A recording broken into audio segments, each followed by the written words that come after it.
क्या कर रहे थे हम लोग? वही जो करते कहते और सुनते चले आ रहे हैं कि ध्यान में ही ज्ञान है। ध्यान में ही ज्ञान है। जो देगा ध्यान उसी को मिलेगा ज्ञान, और जितना देगा ध्यान उतना ही मिलेगा ज्ञान। थोड़ा ध्यान थोड़ा ज्ञान, ज़्यादा ध्यान ज़्यादा ज्ञान, क्योंकि ध्यान में ही ज्ञान है। मैं साबिर अली और आप देख रहे हैं ILC से अली क्लासेस, जो अलीगढ़ बेस्ड नीट जेई का रेजिडेंशियल कोचिंग क्लास है। ठीक है, साथ ही AMU जामिया और दूसरे यूनिवर्सिटी के दूसरे एंट्रेंस की भी तैयारी कराते हैं, जैसे 9th 11th diploma engineering, BSc nursing, CET CUET वगैरह वगैरह की तैयारी होती है। तो जो लोग तैयारी करना चाहते हैं वो कांटेक्ट कर सकते हैं। ऑनलाइन ऑफलाइन दोनों ही मोड अवेलेबल है। ऑनलाइन अगर आप घर बैठ के चाहते हैं कि अलीगढ़ के एक्सपीरियंस टीचर से अपने आप को तैयार करें, तो आप ऑनलाइन मोड पे जुड़ सकते हैं। वो लोग जो लोग अलीगढ़ नहीं आ सकते वो तो ऑनलाइन पे जुड़ ही सकते हैं। ठीक है, साथ ही हमारे चैनल को सब्सक्राइब कर ले, क्योंकि हम लोग AMU जामिया दूसरे यूनिवर्सिटी के जो भी इंफॉर्मेशन एडमिशन से रिगार्डेड आते रहते हैं, हम लोग अपडेट करते रहते हैं। बहुत दफ़ा ऐसा होता है कि आपको पता नहीं होता, आप किसी के चैनल को सब्सक्राइब किए हुए नहीं थे, तो आपको पता भी नहीं चलता लास्ट डेट कब निकल गया, कब टेस्ट हो गया, कब फॉर्म आया, कब गया। तो इसकी वजह से क्या होता है कि आप बाद में जब लास्ट डेट निकल जाता है तो आपको खबर करते हैं, पूछते हैं कि भाई लास्ट डेट फॉर्म कब आएगा, क्या होगा। पता ही यहाँ चला कि यहाँ तो फॉर्म वॉर्म भर के लास्ट डेट कब का निकल चुका है। फिर आपका साल चला जाता है। तो अगर आप सब्सक्राइब करेंगे तो कोई खर्चा तो है नहीं कि आपको घर से कुछ जा रहा है। हाँ, लेकिन आप अपने आप को अपडेट रख सकते हैं। यूनिवर्सिटी के सारे इन्फॉर्मेशन आपको ऑटोमेटिकली आते रहेंगे। तो आप हमारे चैनल को सब्सक्राइब कर लें। ठीक, पिछले लेक्चर में हम लोगों ने किया था पोटेंशियल एनर्जी, उसके रिलेशन निकाले थे और उसके बेस एक क्वेश्चन भी किया था।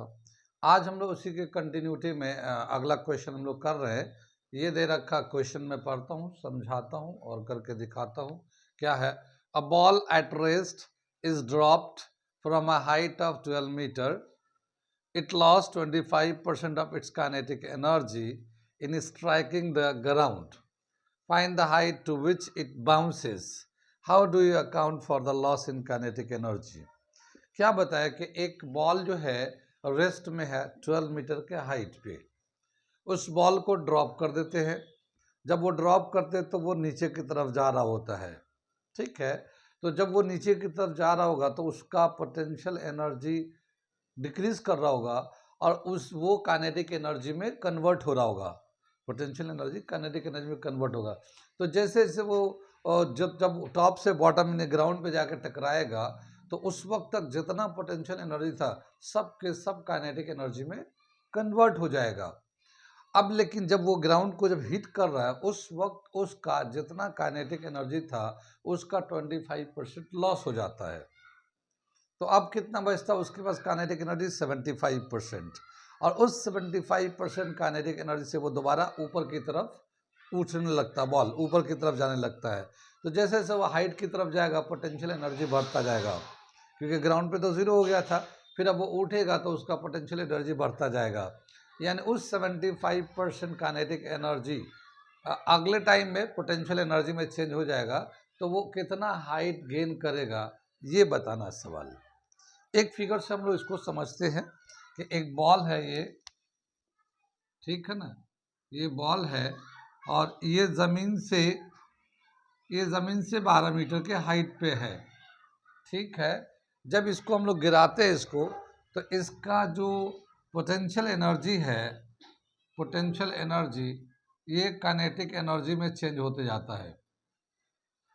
जब ये यहाँ जाएगा, बॉल ज़मीन से टकराएगा, जस्ट टकराने से पहले सारा पोटेंशियल एनर्जी काइनेटिक एनर्जी में चेंज होगा just before hitting the ground. ठीक है ना, यानी जो mgh है पोटेंशियल एनर्जी वो सब काइनेटिक एनर्जी में कन्वर्ट हो जाएगा, हाफ mv² में कन्वर्ट हो जाएगा। लेकिन जैसे ये स्ट्राइक कर रहा ग्राउंड पे, अब स्ट्राइक करने के बाद 25% इसका एनर्जी लॉस हो जाता है। और इस लॉस के बाद अब ये बॉल जो है ना यहाँ से वापस ये तो वापस ये यहाँ से इतने हाइट तक जाएगा, सर्टेन हाइट तक जाएगा।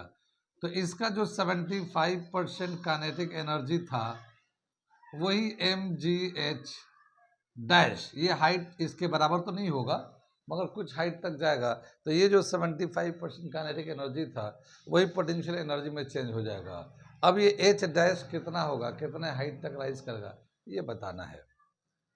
ठीक है ना, ये फिगर समझ में आ गया। सोल्यूशन करते हैं इसका। क्या दे रखा है सोल्यूशन इसका? When the ball is dropped, ball is dropped, the potential energy of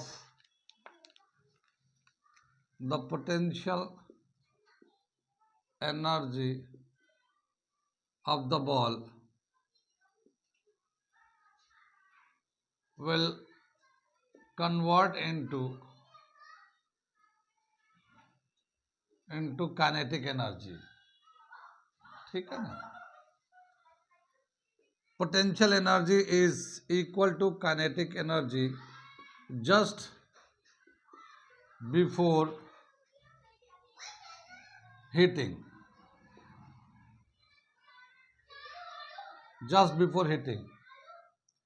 यहाँ पे काइनेटिक एनर्जी कितना आ जाएगा, यानी जस्ट बिफोर हीटिंग ये जो होगा mgh के बराबर होगा, पोटेंशियल एनर्जी के बराबर होगा ये।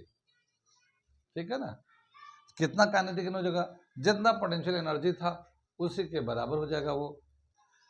अब क्या बताया कि यहां से जब after heating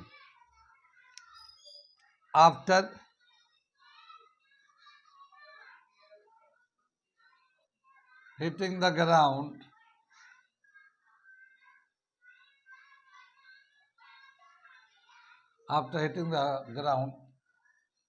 the ball has 75% of kinetic energy। Kinetic energy का 75% है, और इसको हम लोग और 75% ऑफ पोटेंशियल एनर्जी भी बोल सकते हैं, क्योंकि यहाँ पे जितना था वही है। हीट के बाद जितना काइनेटिक एनर्जी था ये इतना था, mgh के बराबर था, 25% लॉस हो गया, तो 25% ऑफ पोटेंशियल एनर्जी के बराबर ही होगा ये। ठीक है ना, तो ये अब इसके पास एनर्जी है जब ये बाउंस बैक करेगा, तब। ठीक है, यहाँ पे हम लोग क्या देख रहे हैं कि ये जो है 75% है, क्यों 25%, ये मेंशन कर दे, 25% loss in kinetic energy due to heating की वजह से 25% जो है ना लॉस हो जाता है, इसलिए अब इसके पास 75% है। ठीक है, अब क्या बताया कि ये जो 75% है इसकी वजह से ये कितना हाइट करेगा, राइज करेगा। Suppose let 75% of kinetic energy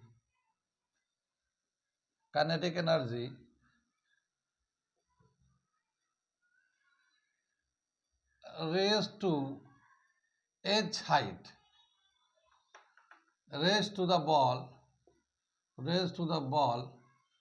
up to h dash height। ठीक है ना, h dash height। so 75% of kinetic energy is equal to mgh। ये पोटेंशियल एनर्जी में, क्योंकि यहाँ से जो काइनेटिक एनर्जी था जब ये यहाँ तक जाए तो ये काइनेटिक एनर्जी पोटेंशियल में चेंज हो जाएगा ये। ठीक, ये 75% ऑफ काइनेटिक एनर्जी जो ना पोटेंशियल एनर्जी के बराबर ही था, ये यहाँ पे ये इसके बराबर ही है, तो potential energy is equal to mgh dash. ठीक है, ये 75% जो ना 3/4 पोटेंशियल एनर्जी को mgh, ओरिजिनल पोटेंशियल एनर्जी था mgh डैश।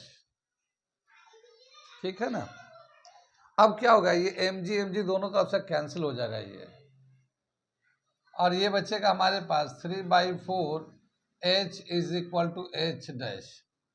ठीक है, हम लोग ऐसे सवाल के लिए ये एक फॉर्मूला ले सकते हैं, शॉर्टकट फॉर्मूला।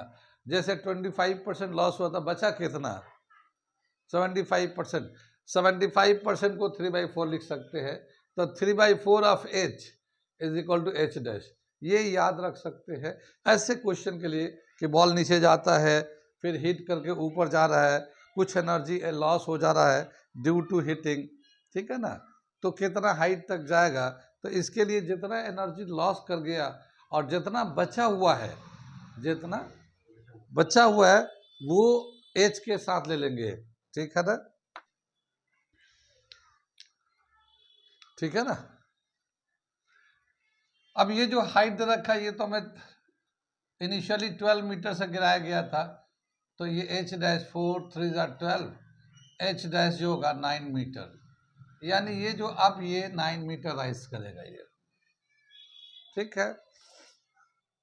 और वो जो 25% लॉस हुआ एनर्जी कहाँ पे चला गया, किस तरह से लॉस हो गया? क्योंकि जब वो हीट करता है तो साउंड प्रोड्यूस करता है, हीट करता है तो साउंड प्रोड्यूस करता है, थोड़ा हीटिंग इफेक्ट भी होता है।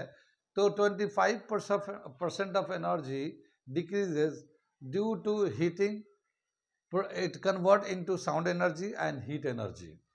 25% of kinetic energy convert into sound energy and heat energy. मैं यहाँ पे लिख देता हूँ, क्वेश्चन में लिखा था वो कि उसका अकाउंट कहाँ पे होगा, उसमें लिखा था ना क्वेश्चन में, how do account the loss of energy of kinetic energy. So यहाँ पे लिखेंगे 25% loss of kinetic energy is convert into sound and heat energy, ठीक है ना, ये कर सकते हैं। यहाँ पे हम लोग एक इसका शॉर्टकट बता देते हैं इस तरह के सवाल के लिए कि पूरा ना करके अगर ऑब्जेक्टिव करना चाहें तो कैसे करेंगे। तो remaining energy after heating, heat करने पर कितना एनर्जी लॉस होता है, जो बचा हुआ एनर्जी है, remaining energy into H is equal to H dash, ये लिख सकते हैं हम लोग। रिमेनिंग एनर्जी, ये हम लोग remaining energy into H is equal to H dash, ऐसे हम लोग इसको यूज कर सकते हैं। और कोई दूसरे सवाल जब करेंगे, ऐसे गिराएंगे, जंप करके ऊपर जाएगा तो कितना हेड जाएगा, इसको हम लोग ऐसे दिखा सकते हैं, ठीक है। समझ में आ गया? ये कहाँ कहाँ समझ में आया? ये हम लोग ने पोटेंशियल काइनेटिक जो इंटरचेंज हो रहा था, जो कंसेप्ट बताया था, उसी कंसेप्ट पे ये सवाल है, ये हम लोगों ने कराया। कोई डाउट हो तो पूछ लीजिए, नहीं तो बाद में पूछ लीजिएगा। अभी हम लोग इसको मिटाते हैं, अगला क्वेश्चन कराते हैं हम लोग। ये है अगला क्वेश्चन, ये भी बहुत ही अच्छा क्वेश्चन है। मैं पढ़ता हूँ, समझाता हूँ, फिर करके दिखाता हूँ क्या है। A ball falls under gravity from a height of 10 metre with an initial velocity u.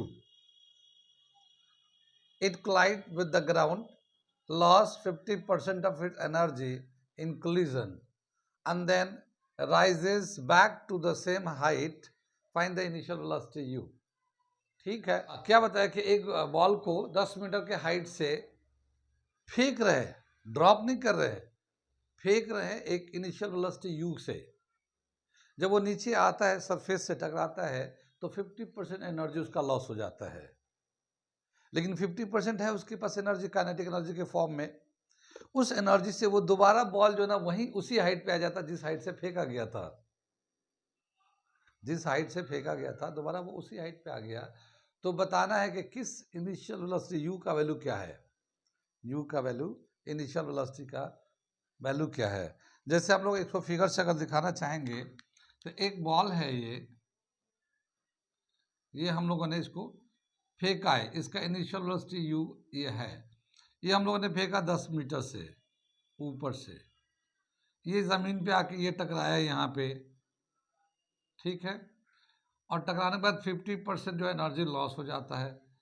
अब ये 50% जो एनर्जी बचा हुआ है इसके पास काइनेटिक एनर्जी, इसकी वजह से ये दोबारा उठ के यहाँ आ गया, ठीक है ना, इसकी वजह से ये दोबारा ये यहाँ पे वो लौट के सेम हाइट पे आ गया ये, ठीक है।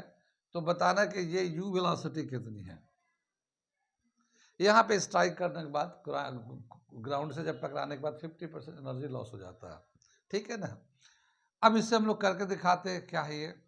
देखिए जिस वक्त यहाँ से हम फेंकेंगे, जिस वक्त फेंक रहे होंगे उस वक्त उसके हाइट की वजह से पोटेंशियल एनर्जी होगा, और साथ ही एक इनिशियल वेलोसिटी से फेंकेंगे तो काइनेटिक एनर्जी भी होगा।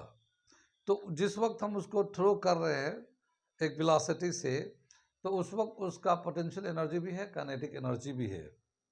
जैसे उसे नीचे आ रहा होगा उसका पोटेंशियल एनर्जी काइनेटिक में और बदल रहा होगा, और ज़्यादा काइनेटिक एनर्जी हो रहा होगा, यानी पोटेंशियल कम होता जाएगा, काइनेटिक उसमें बदलता जाएगा, कन्वर्ट काइनेटिक एनर्जी के फॉर्म में कन्वर्ट होता जाएगा, ठीक है। यहाँ जब आएगा तो उसका एक तो अपना वेलोसिटी से फेंका हुआ वो काइनेटिक एनर्जी था, दूसरा उसका पोटेंशियल भी काइनेटिक एनर्जी में चेंज हो जाएगा, तो यहाँ पे टोटल जो है काइनेटिक एनर्जी रहेगा, ठीक।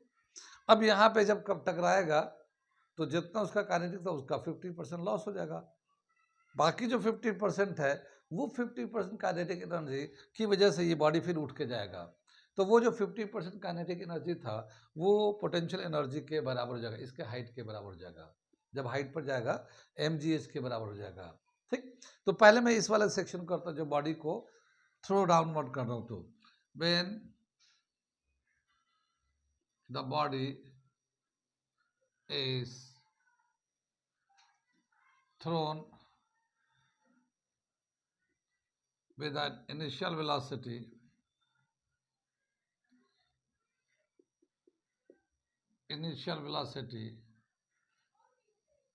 u, the total energy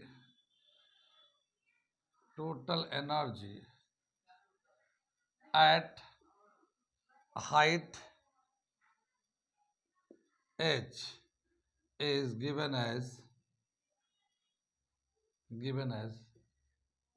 half m u square, ये तो काइनेटिक एनर्जी हो जाएगा, और ये mgh ये इसका पोटेंशियल एनर्जी होगा ये, ठीक है ना। अब ये जो है जब नीचे आ रहा होगा, ठीक है, when the ball hit the ground,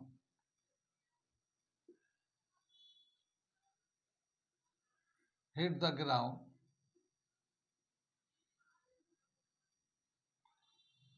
50% energy, 50% of kinetic energy loss.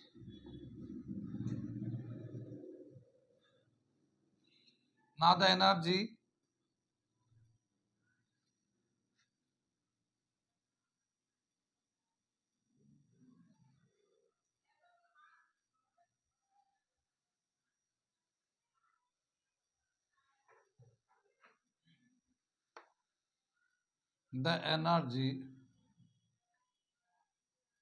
with which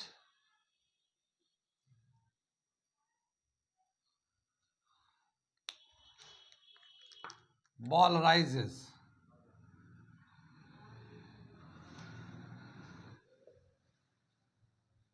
is equal to 50% of half m u square plus mgh, ठीक है ना। देखो 50% तो लॉस हो गया, तो अब बचा हुआ एनर्जी कितना है, ये half M U square plus M G, इतना तो टोटल एनर्जी था, तो इसके पास अब 50% ही बचा हुआ है, ठीक है ना, ये बचा हुआ है। 50% का क्या मतलब हुआ है, हाफ, यानी ये हाफ हो गया, फिर 1/2 M U square M G H, ये इतना एनर्जी इसके पास अभी बचा हुआ है लॉस करने के बाद भी। अब इससे ये दोबारा यहाँ तक राइज करेगा, ठीक है। मैं क्वेश्चन को मिटा देता हूँ।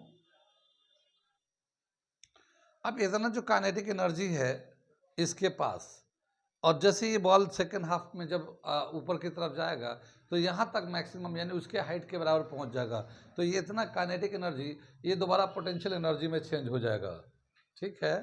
सो this much kinetic energy is equal to potential energy, ठीक है। नाउ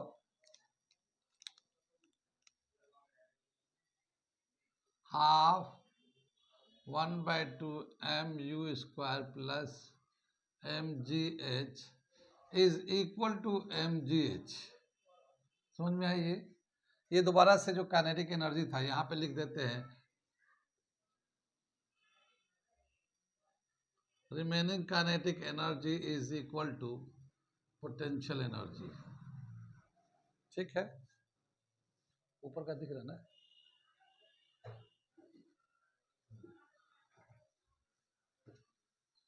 इसको ब्रैकेट को खोलते हैं तो क्या होगा, 1/4 mu² plus 1/2 mgh is equal to mgh। ये इसको टर्म को उधर ले जाते हैं तो 1/4 mu² is equal to mgh minus half mgh। ठीक है, इसमें से 1/4 mu² इज इक्वल टू ये बचेगा हाफ mgh। mgh में से हाफ माइनस करो तो हाफ बचेगा ये। ठीक है, ये m से m कैंसिल हो जाएगा, ये नीचे 2 से 2 कैंसिल हो जाएगा तो क्या मिलेगा, 1/2 u² is equal to gh। ठीक है ना। अब ये जो g का वैल्यू है 1/2 u², g हम लोग 10 ले लेते हैं और हाइट भी 10 था। ठीक है ना। ये हम लोग चलो 9.8 ले लेते हैं, इसको 10 नहीं रखते, g का लोग 9.8 ले लेते हैं।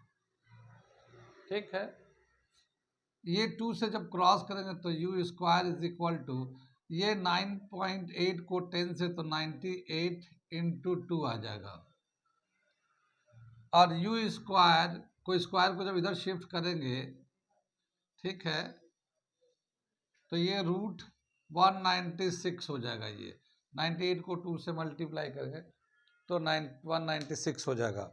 196 का जब रूट लेंगे तो u is equal to 14 metre पर सेकेंड, यानी इसको यहाँ से जब फेंका गया था वो 14 मीटर पर सेकेंड के स्पीड से फेंका गया था।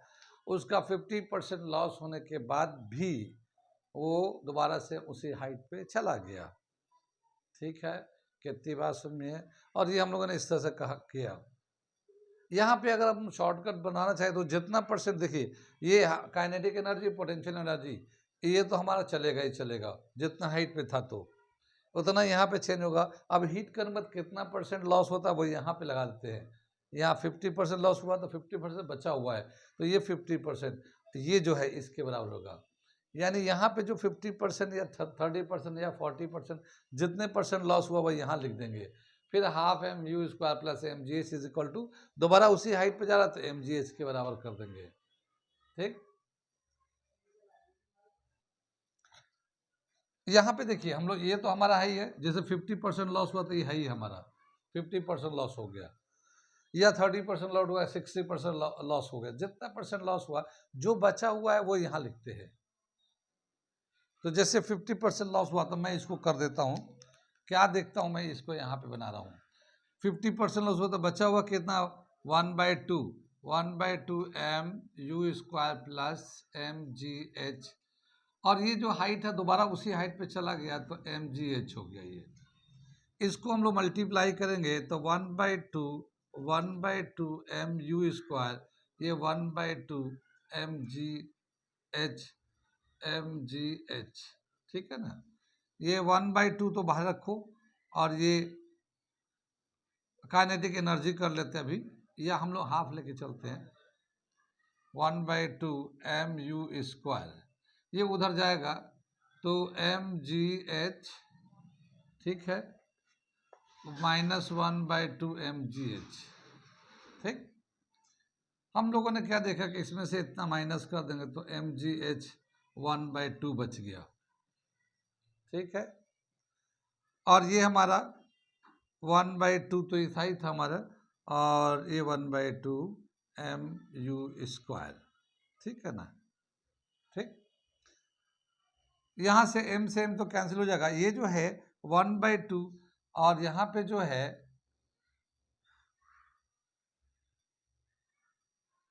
यही फॉर्मूला काफ़ी है याद रखना, क्योंकि इसमें क्या होगा कि परसेंटेज जब लेंगे ना तो इसमें से 1 में से इसको माइनस करना पड़ेगा। तो m से कॉमन कर लेंगे, कैंसिल कर लेंगे,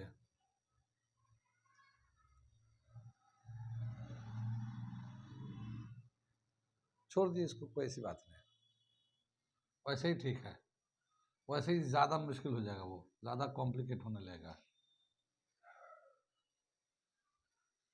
ठीक है ना। यहाँ तक समझ में आ गया ये, ठीक है। तो ये क्वेश्चन था, बहुत अच्छा ये भी सवाल था इनिशियल वेलोसिटी निकालने के लिए। आगे चलते हैं, अगला क्वेश्चन करते हैं, इसे मिटा देते हैं। ये है अगला क्वेश्चन हम लोग, ये इसका फिगर भी दे रखा है। ये एक हेमिस्फेरिकल बाउल है, एक पॉइंट ए है, ये बी है। यहाँ से एक पॉइंट से यानी ए पॉइंट से एक बॉल को जो एच हाइट पे है यहाँ से नीचे की तरफ पुश किया गया है, ठीक है ना, इधर पुश किया गया है। अब ये जो बॉल है यहाँ से होते हुए यहाँ पहुँच जाता है, तो बताना कि यहाँ पे जो वेलोसिटी है ये वेलोसिटी कितना है। ये मैं सवाल पढ़ के बताता हूँ। A ball of mass m push down the wall from a point A as shown in the friction as shown in frictionless bowl of radius r. It just rises to the edge of the bowl. ठीक है ना, B bowl के बिल्कुल as मतलब किनारे पे पहुंच जाता है। Calculate the speed with which the ball is push down along the wall.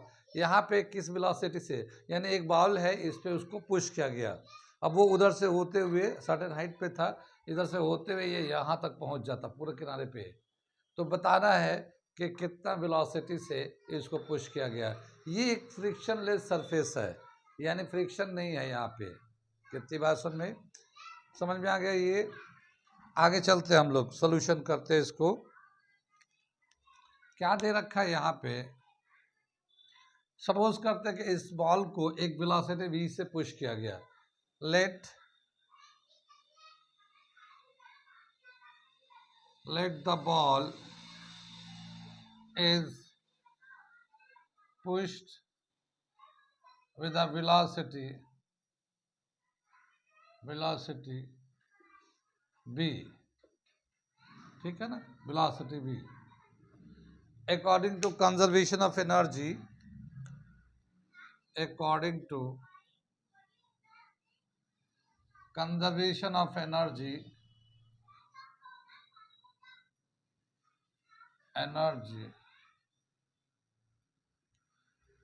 total energy at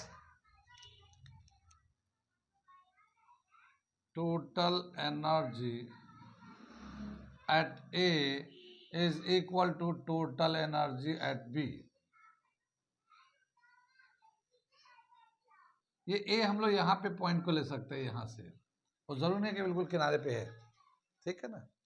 अब क्या बताया कि यहाँ से जब इसको पुश कर रहे हैं तो इतना हाइट तो ये ऑलरेडी इतने हाइट पे है, इतने हाइट पे ये ऑलरेडी है, तो जितना हाइट पे है उसका उतना पोटेंशियल एनर्जी तो होगा ही होगा, और जब पुश करेंगे तो काइनेटिक एनर्जी भी होगा। तो यहाँ पे इसके पास दोनों एनर्जी है, काइनेटिक एनर्जी भी होगा, पोटेंशियल एनर्जी भी होगा। अब ये जो टोटल एनर्जी होगा इतना एनर्जी यहाँ पे भी होना चाहिए, लेकिन जब ये यहाँ से ऐसे जा रहा है बॉल, यहाँ जब पहुँच रहा है बॉल, तो इस वक्त इसकी स्पीड 0 हो जाता है, बिल्कुल एज तक पहुँच जाता है, मतलब ये बॉल यहाँ से जाते जाते एज तक पहुँच रहा है, यानी वहाँ तक जाने बाद वो रेस्ट में आ जाता है। तो जब रेस्ट में आ जाएगा तो वहाँ पे उसकी काइनेटिक एनर्जी 0 हो जाएगा, और जो भी एनर्जी होगा वो पोटेंशियल एनर्जी होगा, जो भी एनर्जी होगा वहाँ पे बी पे वो पोटेंशियल एनर्जी होगा। तो यहाँ पे क्या है, टोटल एनर्जी एट ए में ये half M V square velocity plus M G H, यहाँ से यहाँ तक हाइट है, तो इस हाइट की वजह से इसके पास पोटेंशियल एनर्जी भी है। और अब यहाँ से जब जाएगा वो, तो इसके पास जो टोटल एनर्जी वहाँ पे होगा सिर्फ पोटेंशियल एनर्जी होगा, और वो है एम जी आर के बराबर। यहाँ से यहाँ तक जो जाएगा, हाइट जो चढ़ेगा, ये यहाँ से जो हाइट है ये इसके रेडियस के बराबर होगा, ये रेडियस है ना, इसके रेडियस के बराबर होगा, ठीक है। कितनी बात में आगे दे रखा है ये। अगर हम लोग इसको सिंप्लीफाई करते हैं तो कैसे होगा, हमें क्या निकालना है, वेलोसिटी का फॉर्मूला निकालना है। वेलोसिटी का रिलेशन निकालना है। तो देखो यहाँ से मास कॉमन लेंगे, इस मास से कैंसिल हो जाएगा। मास कॉमन लेंगे, देखो मास कॉमन ले लेते हैं, 1/2 v² GH is equal to mgr आ गया, m से m कैंसिल हो जाएगा ये, ठीक है। क्वेश्चन को मिटाता हूँ मैं कि यहाँ पे हम लोग का है ये half v² is equal to, यहाँ पे gr है और ये माइनस कर देंगे gh, इधर से उधर चला जाएगा, माइनस हो जाएगा। ये v² है, ये g तो कॉमन निकाल लेंगे, 2g r माइनस h आ जाएगा ये, ठीक है। और ये v² था, खाली v निकालना हो तो 2g r minus h root, ये हमारा एक फॉर्मूला आ जाता है। यानी अगर इस तरह से किसी बॉल को पुश करते हैं तो ये 2g r minus h, r मतलब यहाँ पे r थोड़ा ज़्यादा है, ये h जो है ना कम है, ये इतना ही दूर से है, ये तो h तो यहाँ पे है मगर उससे थोड़ा नीचे है, यहाँ से इसको फेंका गया है, ठीक है। तो ये फॉर्मूला भी बहुत अच्छा है, बहुत सारे सवाल के लिए इसको यूज़ किया जा सकता है। जैसे वेलोसिटी निकाल सकते हैं, यहाँ आर भी निकाल सकते हैं, रेडियस ऑफ बाउल भी निकाल सकते हैं अगर हाइट दिया है तो, या हाइट भी निकाल सकते हैं। तो कई सारी चीज़ों को निकालने के लिए फॉर्मूला यूज़ कर सकते हैं। अच्छा है, ठीक है, कंटिन्यू रखेंगे हम लोग अगला क्लास में, आज यहीं पर देते हैं।